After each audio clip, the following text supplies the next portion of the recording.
Look, this is an interesting topic and something that a lot of people in our Standout PT program talk about because we have a podcast. It's something that we love to do. Most people hear of us through our podcast more than anything else. It's probably a position that we can give some advice on whether or not you should go down the road of creating a podcast. When we started out doing our podcast, it was literally a way of us helping more of our local community, our own clients, with stuff that they were struggling with. We would write a blog each, and then we would all deliver that blog as part of the podcast. And then obviously it evolved into full-length episodes about certain topics. We brought in guests. Probably the first maybe 100 episodes, if not a little bit more, were based around Jason and myself just figuring our own stuff out, making content for both trainers and clients, a little bit of everything. It was obviously under the STC Fit brand. So we're a little bit all over the place, and it was as much for us as it was for the audience. Around episode 110 to 120, we moved under the STC Fit Learning banner. We started to really refine what we were talking about and why. We've moved into education, we're pursuing that, and this is what we want to talk about and what we want to present to the world. That, for us, was a game changer. Up to then, we didn't really have that much engagement in terms of sales or anything like that. People weren't coming to us and went, oh, I listened to the podcast, now I want to work with you. A little bit here and there, but nothing crazy. The benefit of the podcast in that sense was lots of our clients liked it. We probably didn't market it very well. The podcast episodes never sent anyone anywhere. So the ecosystem had a breakdown. It was like, we had social media over here, we had podcast over here, we had blog over there. Nothing really talked to each other. Now, obviously, we have all of those connected. We have the YouTube channel, the social media, the blogs, the website, all the other resources that all talk to each other and funnel you into working with us. So if you're a personal trainer, first thing you need to do is decide why you want to make a podcast. Is it because you want to have a space to share your ideas, communicate, maybe explore things for yourself? It's a great way to get free time with experts in the industry because they get value out of being on your podcast and your audience. And then it's a consideration of, if it's not just for you, then it's to attract clients to your business. Then we need to be a little bit more structured and think about more specifically what we're doing. So through that method, we talk about obviously knowing your client, their pain points, having your business model in place, your system, what you do, talking about that, being very clear about it, just continuously solving the problems that you see come up with your clients. And that's what's going to be successful in terms of a monetary reward for your podcast. Here's a little list of pros and cons for your podcast and what you might consider. Exposure. You obviously have the potential to reach a global audience, which is really exciting. You get to practice talking and presenting and getting comfortable with things. Most of these videos on YouTube and on the Instagram stories and whatever else we do, seminars, we attribute our ability to do most of them in one take just because we've spent so much time podcasting. We're so used to it. It's such a natural environment now that when we do run workshops or seminars, we use our real voices most of the time. It's not this change in personality when we have to be rigid and present. It's just chill. This is what we do. We talk about this stuff all the time. Access to guests, like I mentioned, it's a great way to be able to network and speak to new people, but also get educated from some of the best going around. You can also be a guest on other people's podcasts to trade audiences, establishing yourself as a true voice and an authority. Like having a podcast, I know in my experience personally with my coaching, when I was writing blogs and doing the podcast, people were like, oh, fuck, you know your shit. And I'm like, oh, what's your favorite blog? And they couldn't answer me because they never read them. They just know that I did them, and that was like placed me in a position of authority with them. It motivates you to keep researching and learning. Like you got to come up with stuff and think things through and have ideas written down. So when you deliver them, you don't sound like an idiot. So that is a really big plus as well. It's pretty cheap depending on how much editing and stuff you want to go into. You need a good microphone. If you're going to put it on YouTube, you need a good camera and you need some decent recording software. We obviously have Tam, who edits these videos, put the audio together for us. And you can outsource something like that as well. Fantastic collateral to share with your existing clients. A lot of the feedback we get from our guys is they give out so many free resources. It's the podcast, it's the other resources we do, it's the website, the blogs, all of that stuff.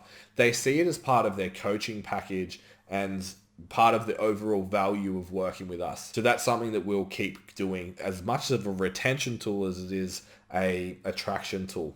You can record at night, release it whenever you need to, and just have that flow of a way that it fits within your schedule. The cons, creating a podcast can be pretty time consuming.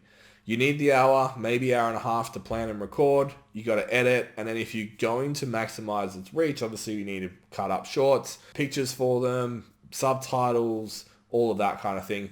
Takes a little bit of time. So obviously, like I mentioned, you could outsource that, but that's going to come at a fee. Hard to be noticed in a crowded market, so you're going to have your little community to start with and then obviously be able to branch out from that. Don't think that if you get one big name guest, all of a sudden you're going to be Joe Rogan. We've tried, it doesn't work. Not that easily. Technical skills required for high quality, so you need someone that can edit, etc. You may not feel comfortable speaking into a microphone. If you're clunky and not quite there yet, stick to the Instagram stories, practice, make YouTube videos, make videos for your clients, do lives for your clients, and get really good and comfortable in speaking in this environment.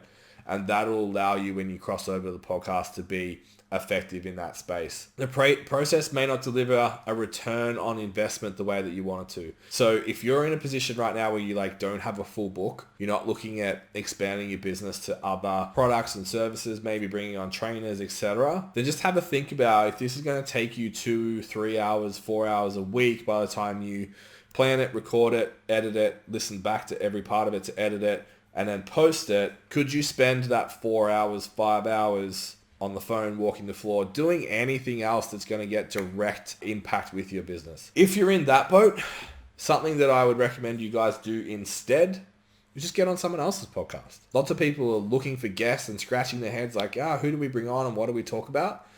The catch here is don't just message. We've had people message us and just say, I should be on your podcast and we can have a chat. That would be really cool. Nah, dude, we put a lot of time and effort into this thing. We've been evolving over a long period of time. It's not just, hey, I'll come on your podcast and talk some shit. What are you coming to talk about? What value are you bringing us? What value are you bringing in, more importantly, the people that listen, our clients, our prospects? Why would we bring you on the podcast? So a few tips if you want to get yourself onto somebody's podcast, get in contact with them somehow. Try and create a dialogue if you can. If it's a more cold email, that's fine. Thinking about what we would want if someone's going to ask to be on our podcast. What's the offer? I'd like to be on your podcast because. Why? Do you like what we do? Do our values align? Do our clients align? We've had a boxing trainer message us and say, hey, I'm going to come on your podcast and promote my shit. Well, that doesn't really resonate with our audience whatsoever. Okay, so why do you want to be on the podcast? Who are you? Who do you work with? What's your skill set? What have you achieved? What things make you want me to invite you onto my podcast? What are the topics that you specialize in? What can you get on here and talk for hours and hours about and absolutely nail it very, very confidently? Tell me what they are. If they suit our podcast, man, you're in. Reference. Do you have anything else that shows you good? That could be YouTube, it could be articles, could be other podcasts that you've been on, other videos or interactions that I can go to and be like, man, this guy speaks really well. I really like his values and the way he presents information, or she. Next step is you want to add value. So what can you offer the listener to sweeten the deal? Is it a free resource? Is it something that they can go and do outside after the podcast and actually apply that helps us with the vision of getting people outcomes in the personal training space, for example? Okay, so our main vision right now is to become the #1 personal training brand in the world. If I'm going to be on your podcast, that's why I'm doing it. It's going to help me do that. And I want to spread this message to help people get results. You need to figure out why you're doing this, and you need to be able to communicate it with enough passion that people want to get involved. If you're going to do it yourself, make sure you've got a high quality microphone, a good camera, somewhere that's nice to record so the audio sounds good. Get an intro and make sure it's professionally edited. And then from there, make sure that your content, it's either exploration like you wanted. If you wanted to monetize it, then it needs to be very specific around your business, who you work with, and solving problems. That should give you guys a bit of an idea of what direction to take for a podcast. If you want to figure shit out and just chew the fat, go for it. If you want to monetize it, you can. Just be much more deliberate for it. Make sure you have a full book first and that those leads are rolling in. So you're not burning 4 hours a week hoping that it's going to fill your book when it's not. stcfitlearning.com for all of our other resources. before you jump on and become a podcaster, go and check out our quiz and make sure that you've got everything else in order. So it's the Standout PT scorecard, it's called. You'll go through a process that will evaluate where you are in the 5 pillars that we deem to be very important to being a successful standout personal trainer. And their mindset, business model, your service, sales, and your technical proficiency. If you have all of those, that gives you something to talk about, and it's not a bad place to start for podcasting. If you don't, the quiz will let you know, and you'll know what gaps to fill before you go down this road. Thanks for tuning in. We'll see you next time.